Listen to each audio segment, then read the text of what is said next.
Today on Locked On Red Wings, was Yzerman successful at moving the rebuild forward this year?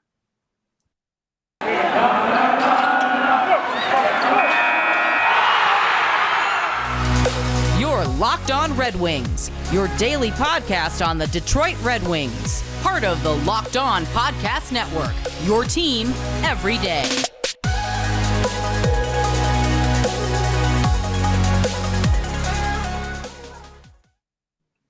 Welcome back to the Locked On Red Wings podcast. We are your hosts, Brian Fisher and Scotty Bentley. I'm a podcast producer for the Daily J, a WWJ news radio podcast, while Scotty is the host over at Locked On Tigers, as well as a freelance journalist for the Detroit News.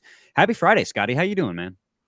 Doing well, man. Yeah, the big series for the Tigers. That'll be most of my weekend. Mother's Day Sunday. So yeah. Mother's Day Sunday.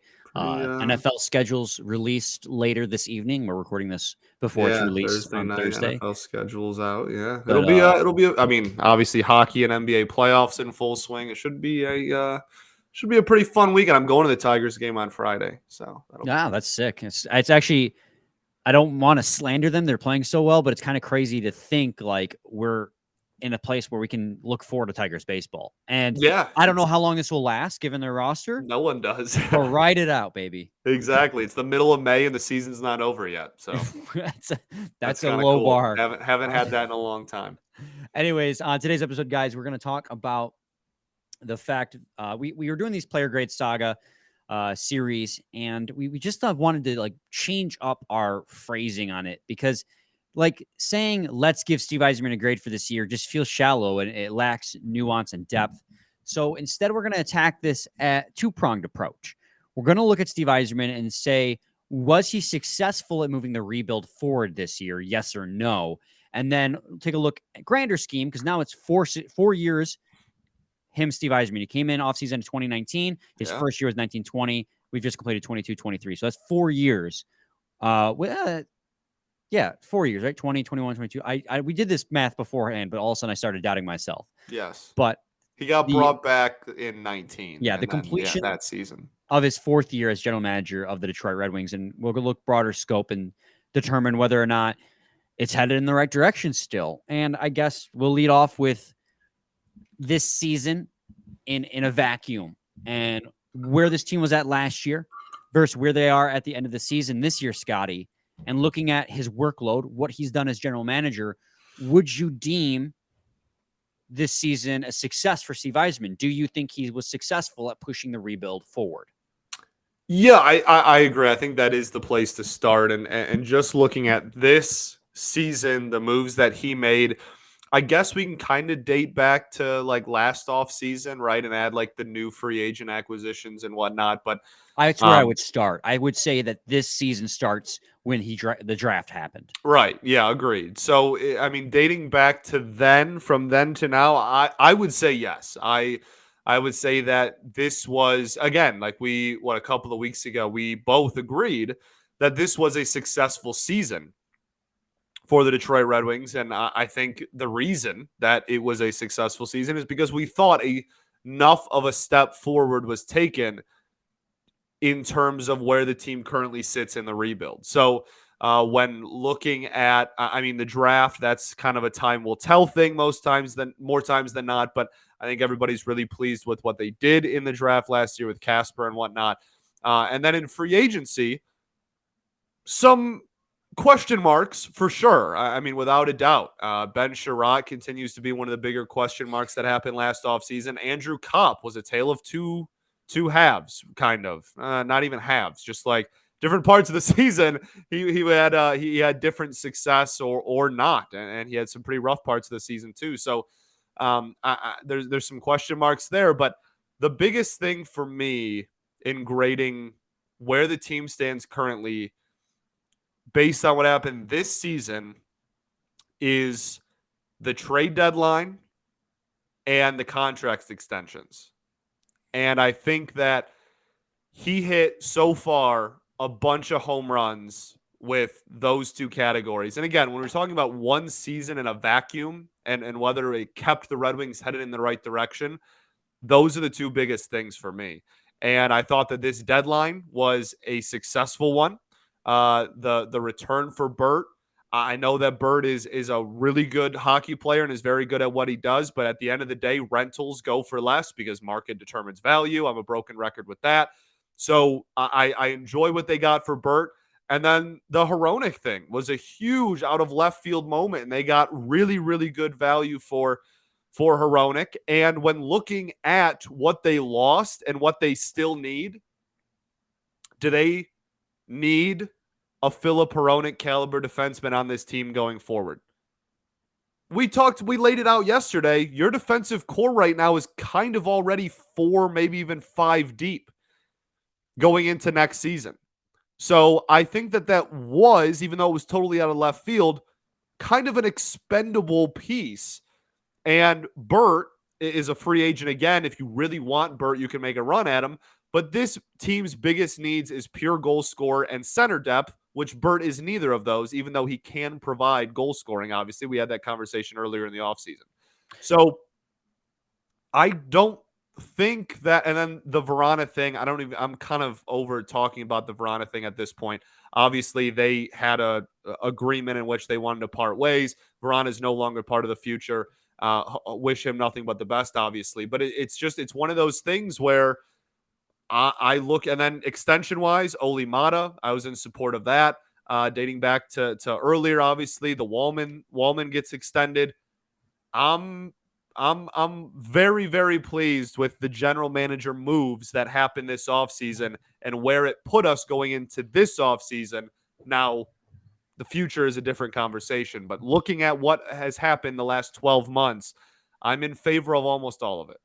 Yeah, I think you laid it out pretty much perfectly there. If you look at all the moves that he made, there's a logic behind all of them. And not that there wasn't drawbacks, which you touched on as well, but he went into this last offseason with, I think, the most, if not like second or third the most cap space in the league. It was close to 40 million, if not more, if I'm recalling correctly. And it was a good free agent class, and he made out well. He signed Andrew Kopp, who was one of the top centers in the free agent class.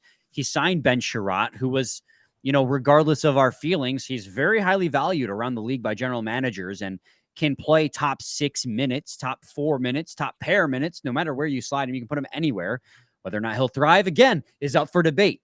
But he went out there and he got Oli Mata, David Perron, Dominic Kubalik. He spent big this offseason to significantly upgrade this team.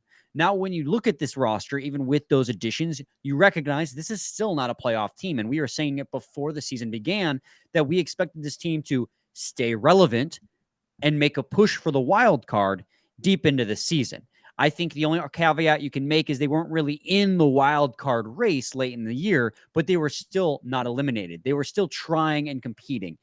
And I think you look at what this team's needs were with the draft. He went and got a guy who's projected to be a top 6 center in Marco Kasper, who immediately was making huge strides forward in his game over in the SHL, which when you make a draft, it is admittedly, you're throwing a dart. But they did their scouting and they did a good job. And if it weren't for that injury, he would have played his rookie minimum 9 games with the Detroit Red Wings. He only got 1 in, but this is a guy who at 19 years old played his first NHL game. I mean, that's how good the quality of the drafting was. We saw a step forward from Moritz Seider. We were a little bit scared for a bit, but once they got Jake Wallman on his pair, it was the Seider we saw last year. But this was a more defensively responsible Moritz Seider, taking less risks offensively. Although some of those offensive risks last year did have big rewards. But the point being is we saw growth, and he went out there and he got a new head coach. We wanted to see them get rid of Jeff Blashill, as much as I'll defend Jeff Blashill in his tenure here because he was never given a team that was meant to succeed. It was time to part ways rather. And he did that. He got Derek Lalonde, and we'll talk about Derek Lalonde himself on a different episode and whether or not this was a good first season for him and his staff. But everything Yzerman did was with a purpose of moving the rebuild forward. And I think he did. Now, again, like you touched on, there were detractions, right? Jacob Vrana didn't work out. That's not Yzerman's fault. I will defend that move, and we'll probably defend it in segment 2 when we look at the rebuild as a scope. That didn't work out. The team didn't, and I think as much as I do believe that this team took a step forward, it didn't take as big of a step forward as I had hoped they would. And part of that might be my bias as a fan interfering, thinking they were better than they really were.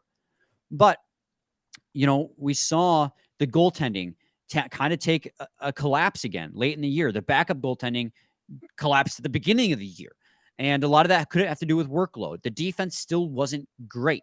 While the team took a step forward at puck possession-wise compared to last year, it's hard not to do that when you were 30th in the league last year. You're third worst in the league at attempted shots for a game. So while it took a step forward, it was just like a little baby step forward. And that's where you kind of have the conversation of like, well, first year of a new coaching regime, it's going to take time for that to be implemented. But me as a fan was hoping to see a little bit more. Remember, I wanted 85 points. They got 80, and that's being nitpicky. It wasn't quite as big of a step forward as I was hoping for, but it was still a step forward nonetheless. Losing Bertuzzi, losing Hronek, they're logical. I understand it. They're tough pills to swallow. I was hoping they'd be part of the core, but I understand that they're not. I understand why the move was made. So while those are drawbacks, I think they're more nitpicky than anything. I think overall, when you look at the scope of what he did this year, it was still a step forward.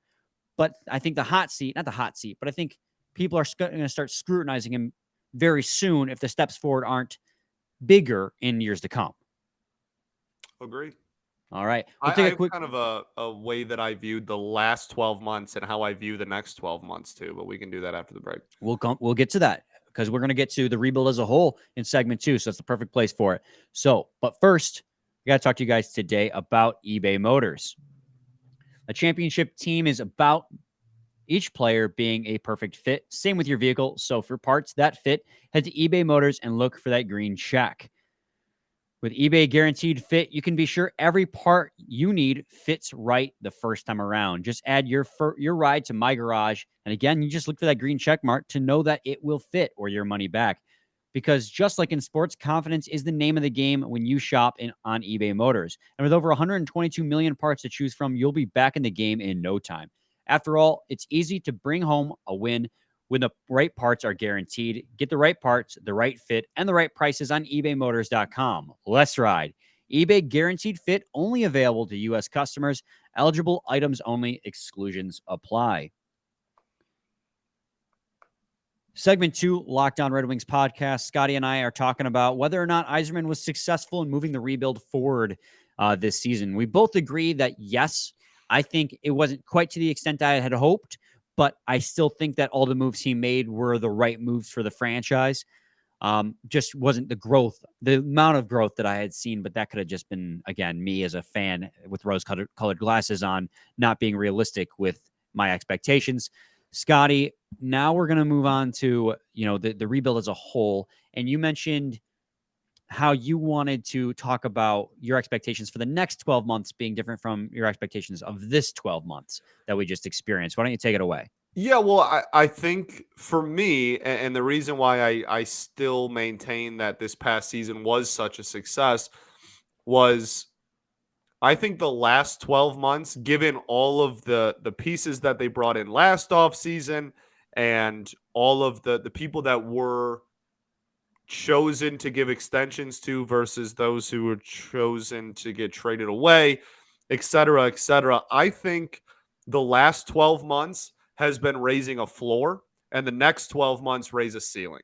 And that is how I have viewed really this entire 2-year stretch from last draft to next draft is the first 12 have raised the floor, right? Andrew Kopp, I think is a really effective floor raiser for your team's expectations.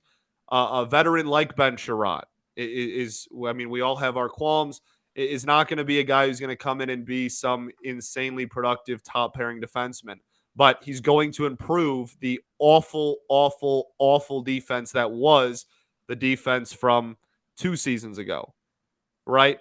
You obviously you're giving extensions to Olimata. That's a floor raising move. You don't want your 4th, 5th, or 6th defenseman, wherever he slips in, to be a AHL caliber guy, right? Jake Wallman, obviously that makes sense. He's still in his late 20s. He probably raises your ceiling too, but extending him is a big deal. And so, all of those moves, even Perron has been very consistent. We talked about it in his grading episode. We know exactly what Perron's going to give us point-wise, assuming he plays pretty much every single year, because they have been wildly consistent. Kubalik was a guy to take a chance on to raise your floor and help fit a strategy that you had lost. Like, everything he did was to make the floor better, make the worst possible scenario for the Wings better. And now this offseason is the offseason in which you raise the ceiling and you can make the best version that this team can be substantially better. And And that's how I have viewed this entire last 12 months. And I've reiterated it before, but this offseason is absolutely vital. yeah, this Red Wings team went from 30th to 28th in the league expected goals for percentage. You look at, but special teams is really where they thrived and where a lot of those acquisitions really helped them. And we'll talk to this couldn't have been possible without Derek Lalonde's scheme as well. And I'm sure we'll talk about this a lot more come that day as well, come that episode. I mean, the Detroit Red Wings were 17th in the league in power play this year. And last season, they were 26th.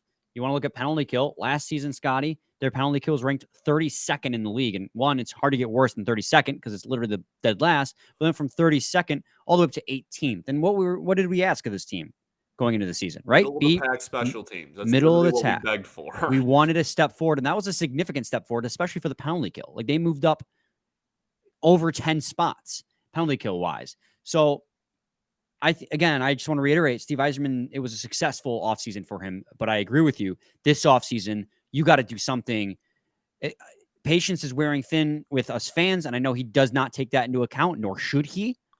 But as a general manager, this team has the second longest playoff drought, which you were not responsible for, but you are responsible for now in the league. And so you have to, at some point, make a splash.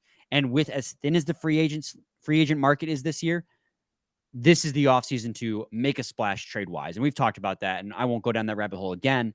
But when you look at the entire scope of his rebuild so far, it just feels like, and I don't want to do this song and dance of, oh, trust the Yzer plan, right? I don't want to do that because it gets a little old. But objectively speaking, Yzerman, early in the rebuild, took swings on prospects that, like Moritz Seider, that a lot of people deemed were reaches, ended up working out, Calder Trophy. He got screwed in the draft, fell to 4th, got Lucas Raymond, who's arguably the second best, if not the best, player in that draft next to Tim Stutzla, who they couldn't have drafted anyways because he was taken 3rd overall. So they got the best player available without a doubt at that position after they should have had the choice of what they wanted.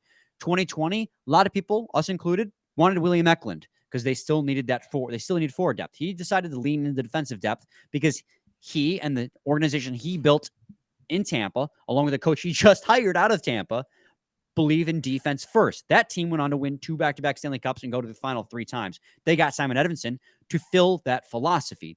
This year, they still needed that draft pick. I'm not going to go with every single acquisition, but early in the rebuild, he got a lot of Band-Aid players, short-term contracts, cheap players, and then he would take flyers on guys who maybe not would work out. If they didn't, no big deal. Like Brendan Perlini, Eric Comrie, didn't matter if they didn't work out because they were just take a flyer on a guy. The juice is loose.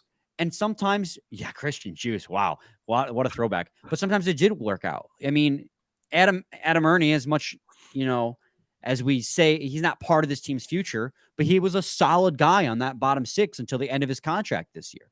Robbie Fabry is the poster child for taking a flyer on a guy, seeing how he works out. Jake Woolman is also the poster child for taking a flyer on a guy who maybe didn't get the love and attention he deserved. And look how that worked out. So this team over the last 4 years has taken huge strides from being just dog water, one of the historically worst teams in the league, to being competitive towards the end of the season. But I agree with you that this offseason, Scotty, this offseason coming up is going to be a huge offseason to determining how much longer this team has in a rebuild. And I am with you, or I imagine you were with me, rather, that this has got to be the year you make a splash.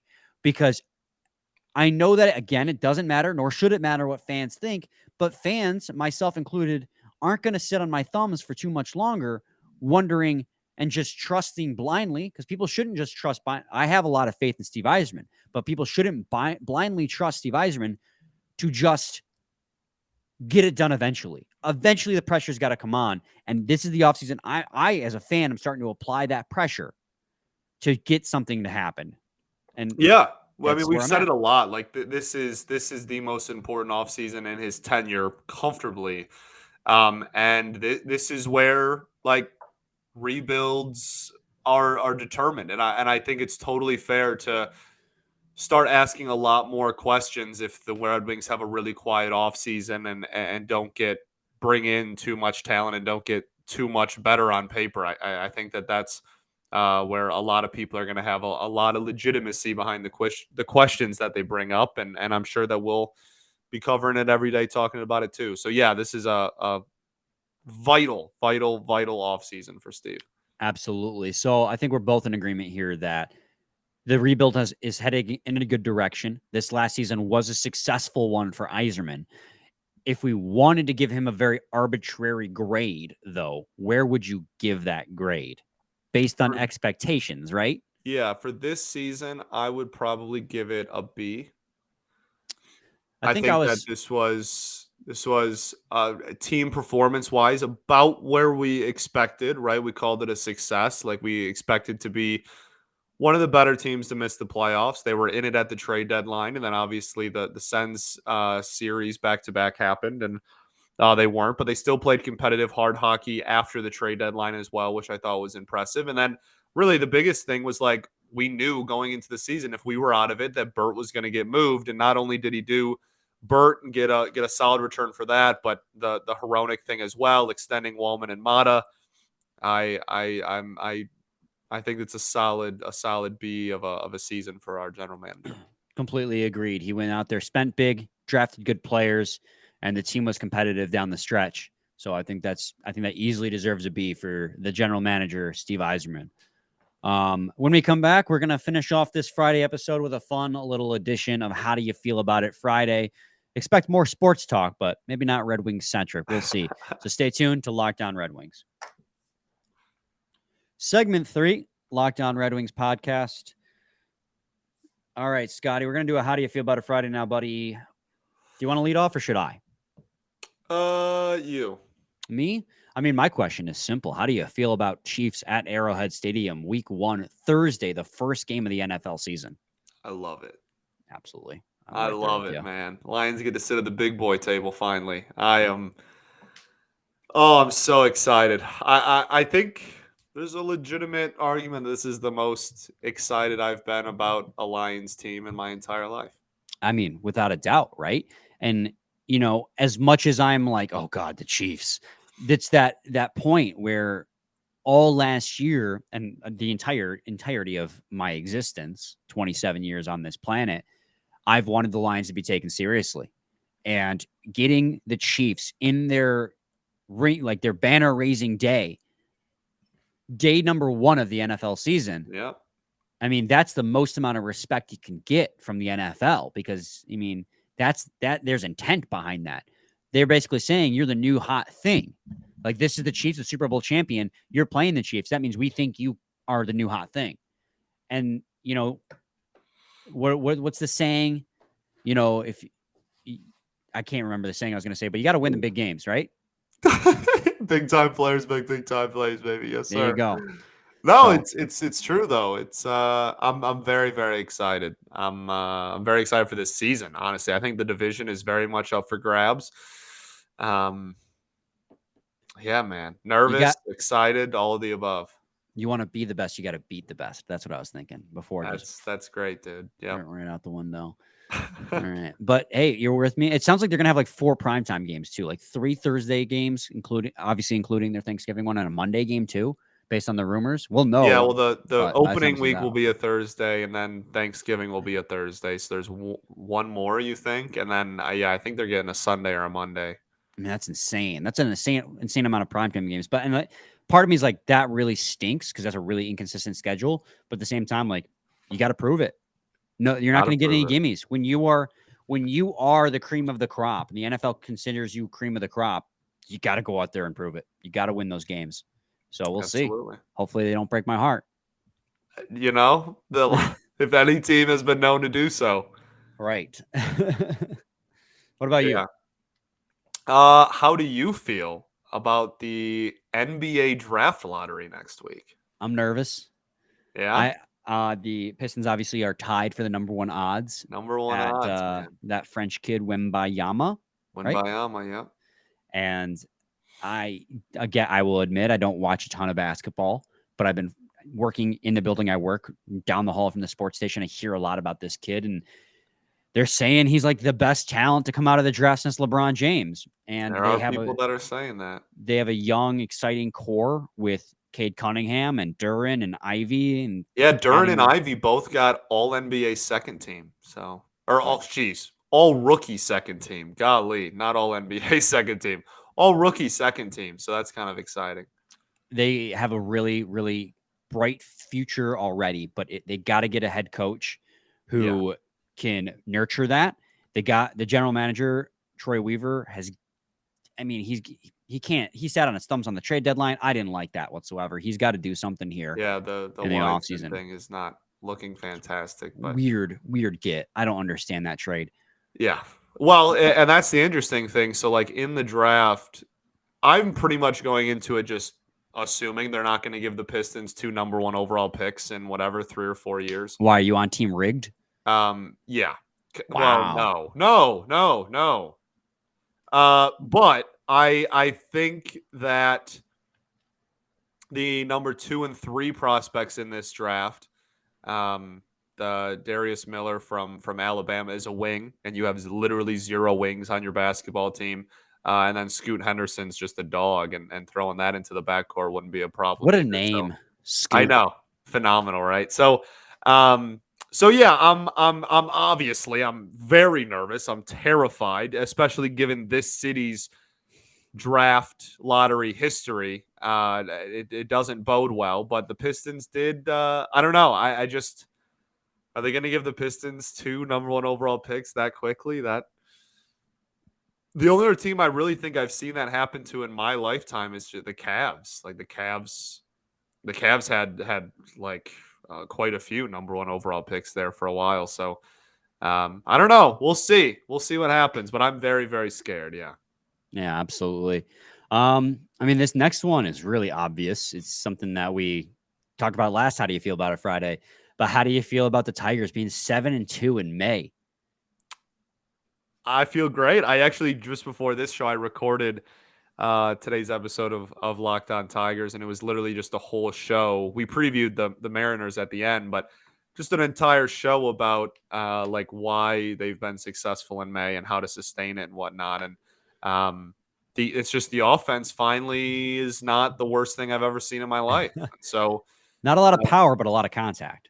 Yeah, well, even in May specifically, outside of the game in which they got shut out, obviously, they've been hitting homers at like a pretty decent clip in the month of May. And again, it's 9 games, but yeah, trying to right that ship would help a lot. Green and Torkelson have been great the last couple of weeks. Javi Baez has been great ever since he got benched.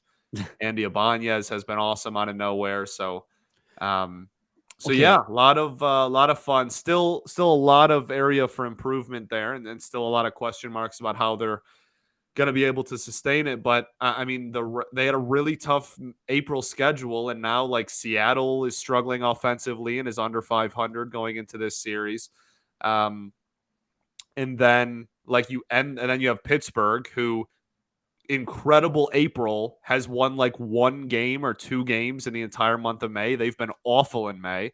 And then after you get through those 2, you have the Nationals, who are one of the worst teams in baseball, the Royals, who are one of the worst teams in baseball, and the White Sox, who are one of the worst teams in baseball. So like you're 2 games out of the division and on May 11th here. Let's make something happen. All right. And then my follow-up question, I know it's your turn to go, but do you trade or keep Eduardo Rodriguez at the trade deadline? So my response to that has been pretty consistently that it almost entirely just depends on how big of a joke the AL Central actually is.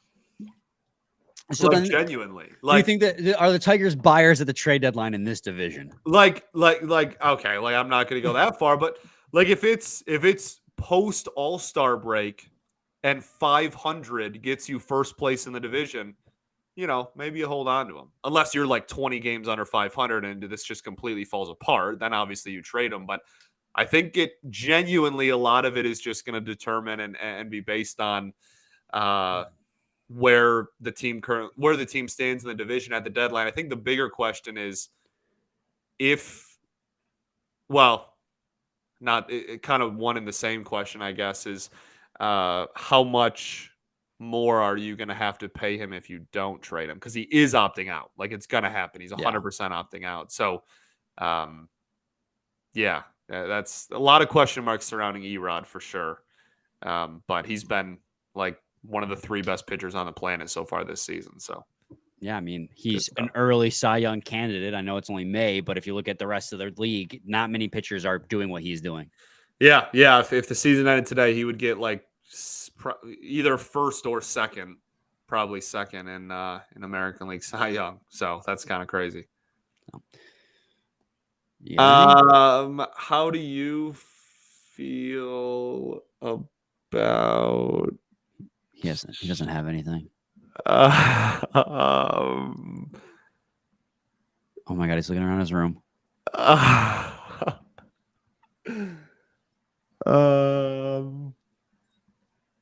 Bro, you just asked me about the NHL playoffs. Easy. No, because now you want to talk about that. I was just trying to help you out. Oh, well, how do you feel about the slash? The slash heard around the world. It's got to be a suspension. And here, I know it was an automatic suspension, but if you're going to automatically suspend, Jesus, was it Nurse? Nurse got a game, yeah. For instigation like that, then I'm sorry. What Pietrangelo has got to be 2 games. It's got to be. It was intentional, and it was the most blatant and aggressive slash I've seen in a long time. Away from the play, because the puck was nowhere near Draisaitl at that point. Like, he did basically the equivalent of a drive-by shooting. Correct. Yeah, it was insane. Like, that was nuts. It's at least 2 games. It's got to be 2 games if you're going to give. And I know, again, it was automatic, but if Nurse, come on now. All right, and then my final one, and then we can wrap it up. I can let you go enjoy your weekend. How do you feel about the Leafs down 3-1 in this series? The Leafs gonna leave. You just hate to see it. Leafs gonna leave, dude. I'm glad they got a game for their own sake, I guess. I'm not. How hilarious is it that they would finally get out of the first round since 2004 and then have immediately gotten swept, not even win a game in the second round? So then you can adjust the expectation, a meme, and be like, they haven't won a second round game right? Since 2004. And it's basically at that point the same, right? The same amount of wins gets you to. Sure. Yeah, that's fair. Yeah, I mean, they've been getting their teeth kicked in that one. Florida, man. Jeez. But now they have the opportunity to get their hearts broken on home ice instead. Yeah, well, Florida going through the best regular season team ever, and then the Leafs roster in back-to-back series is crazy. They were an 8 seed, right? Insane. Yeah. I think they might have been 7, actually. I can't remember. No, it would have been 8 seed because they played Boston. Right? Yeah, you're right. And so if they end up beating the Toronto Maple Leafs, I'm sorry, I don't know if there's any team that can actually stop them, because those are 2 of the best teams in the league. And I think they've been on a tear. If they can beat those 2 teams, they can beat anybody. So we'll see, obviously. But anyways, Scotty, any final thoughts, buddy? We will. We'll be back with a new episode on Monday, so stay tuned. Same time, same place. Your team every day. Every day.